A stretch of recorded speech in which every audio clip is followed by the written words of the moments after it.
ikigo CDE ni ikigo gifise igikorwa ca hano mu Burundi cyo kwerekana ivyo byose vyotuma havaho inzitizi zituma uno munsi hatabaho umurindi ushimishije gutanga akazi canke mu bijanye n'ubukene bikagabanuka, kuko mu bihugu byose hariho ubukene n'ivyo, ariko hariho inyinshi z'izo ntambamyi zituma abantu baguma bari mu bukene. Rero uno munsi twashize ku mugaragaro icigwa novuga cakozwe muri kino kigo cacu CDE, ni cigwa kiri mu kigabane c'umugambi witwa twese hamwe, initiative yitwa kandi together.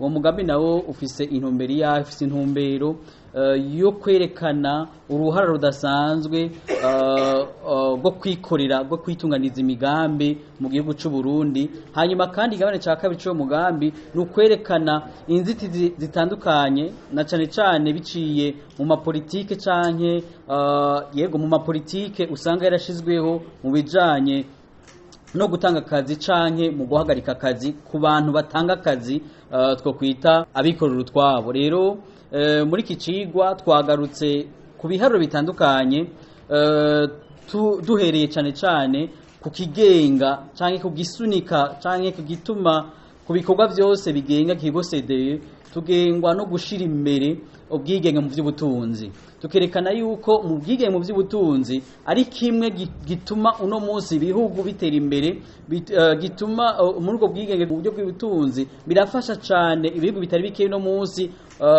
kugabanura umurindi w'abashomeri, kugabanura umurindi w'abantu bari mu bukene, kugabanura umurindi w'ibinabiriya bituma abantu badatera imbere nk'abandi. Rero ikindi muri iki cigwa kandi twerekanye mbega umurindi w'akazi wifashe gute biciye muri iyo indikato canke muri ico kigabane c'ubwigenge mu bijanye n'ubutunzi. Twerekana ibituma ibihugu bitandukanye bikorwa ko kuri ico cigwa, ibituma habaho umurindi uri hejuru gusumba ibindi. Twerekanye aho Uburundi buhagaze mu bijanye muri ico cigwa mpuzamakungu, ndetse turerekana mbega mu Burundi ho vyifashe gute, ikibazo c'u Burundi bimeze gute. Aha ndavuga ku bijanye n'ubunini bwa leta, bijanye n'intwari ibereye, ku bijanye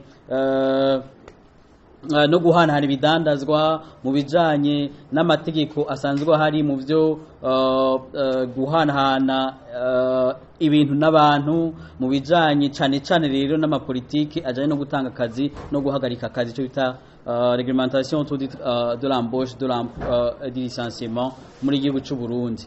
Rero hambavu y'ico kigabane twagarutse kandi no kwerekana mbega iyo tuvuze ivy'akazi tugomba kumva iki, mbega bihagaze gute.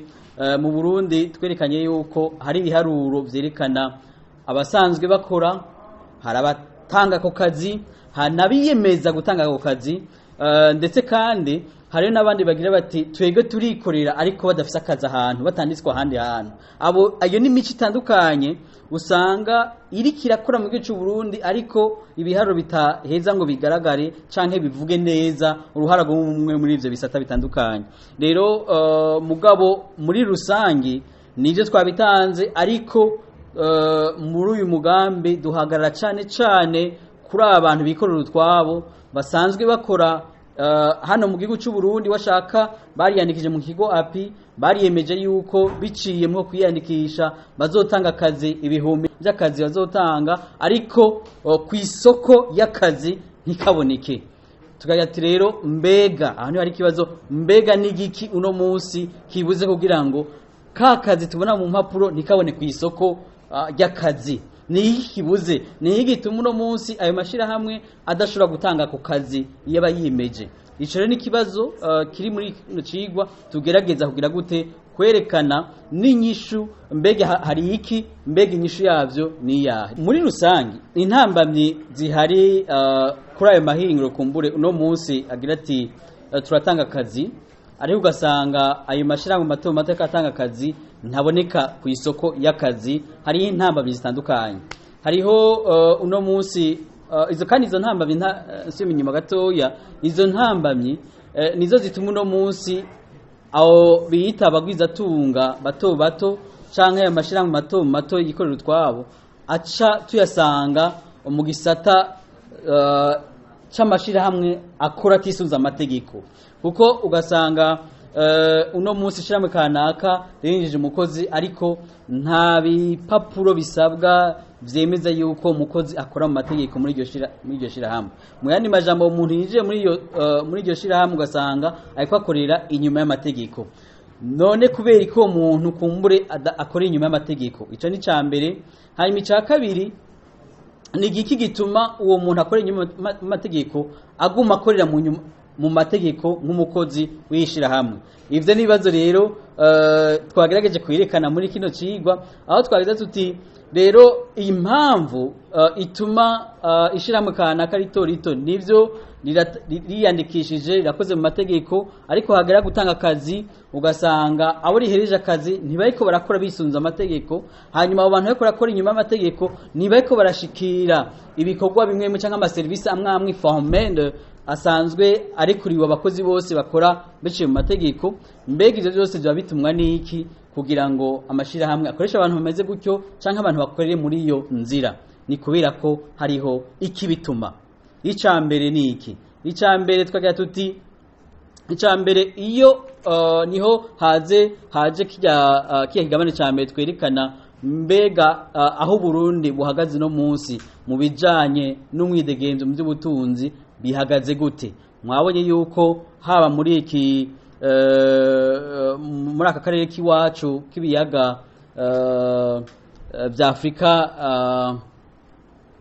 y'ubuseruko, Uburundi buzi inyuma twisunze ibindi bihugu mu bijanye no korosha uwo mwidegemvyo. Uti rero biva kuki? Biva ku bijanye n'amatagisi kumbure menshi asabwa abo bantu, bigagira bati kugira ngo uyu muntu nimba uno munsi bije y'igihugu idusaba kumbure amatagisi menshi n'amakori menshi kugira ngo bije y'igihugu ishoboke, muri uwo mwanya twategerezwa nka entreprise canke nk'abantrepreneur gutanga akazi. Uwo mwanya nyene amafaranga twari gutanga canke twari gukoresha mu gutanga akazi tuca tuyarungika hehe? Mu kuriha amatagisi n'amakori usanga leta idusaba biciye mu migambi y'iterambere. Hanyuma ica kabiri naco gituma kumbure ako kazi kataboneka canke abo bantu bakorera inyuma y'amategeko, ni kubera ko iyo amashirahamwe canke abikorera utwabo bariko bakorera mu gihugu, hanyuma muri ico gihugu hakaza politike zibumvisha yuko canke zibasaba yuko kugira ngo utanga akazi hariho ibintu utegeza gukora bijanye n'impapuro, uteza kurondera impapuro, uteza gutanga amafaranga, kandi ivyo bintu byose bigagutwara umwanya muniniya. Ivyo bintu bitatu rero bigiye hamwe, umwanya, impapuro n'amafaranga, biratuma wa muntu yategeza gutanga akazi biciye mu mategeko agira ati kugira ngo ndaguha akazi wemera utemera, ushaka ko dukorana nuze kore utansavye ibipapuro byose, utavyemeye nuyibandanize kurondera akazi ahandi. Ivyo rero bigatuma yuko wa muntu ashobora ategeza gutanga akazi ariko atanga akazi bidaciye mu mategeko. Hanyuma naho murazi ko umurindi w'ubukene haba muri Afrika na cyane cyane mu Burundi ubukene burahari. Iyo ubukene buhari rero umuntu aremera n'ibyo atateza kwemera, ugasanga akakorera inyuma y'amategeko. Umuko gukorera inyuma y'amategeko rero nk'umukozi asanzwe agira ati reka jewe mfume ndondera ayagafu yo ku munsi nayo ibindi birimenya. Ariko muri uko gukorera inyuma y'amategeko hariho intambamye nyinshi cyane zingaruka mbi ku muryango wiwe, kuri we no ku muryango wiwe ndetse no ku gihugu nca zigaragara. Ingingo bafata kugira ngo ibibazo bimwe bimwe tuba twabonye kugira ngo bitoregwe inyishu. Rero muri urwo rugendo twama dukora, twama turi kumwe n'abandi kugira ngo dukorere hamwe turi kumwe twese kugira ngo dutore inyishu z'ibibazo bimwe bimwe usanga bihanze umurindi w'ubukene mu gihugu cy'u Burundi. Rero biciye muri uwo mugambi naho twese hamwe tugeda n'umugambi nawo uje nivyo naho witwa twese hamwe, so uvuga ngo tuba dukorana n'abantu batandukanye, ahubwo twese hamwe ni uje ugira uti nimba twifuza gutanga akazi ku murindi muniniya, si leta yonyine itanga akazi, ahubwo hariho uwundi muce ufise ubushobozi bwo gutanga akazi kumbure gusumba uko gahari no munsi.